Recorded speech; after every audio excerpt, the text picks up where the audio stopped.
Assalamualaikum warahmatullahi wabarakatuh.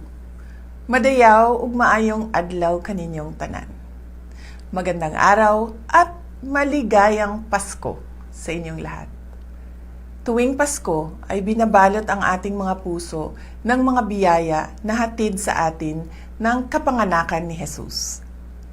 Ngunit paano ba natin mas mapapasaya ang ating selebrasyon sa harap ng samot-saring mga hamon sa ating buhay?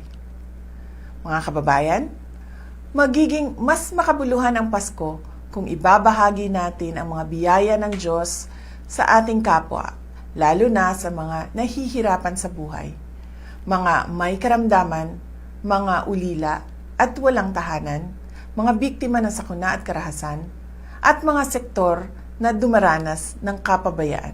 Sa kagandahan ng ating loob, nagmumula ang pag-asa at katatagan ng loob at pananampalataya.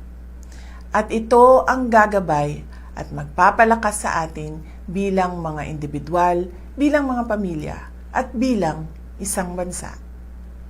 Hangad ko ang inyong kaligayahan kasama ang inyong mga kapamilya at mahal sa buhay.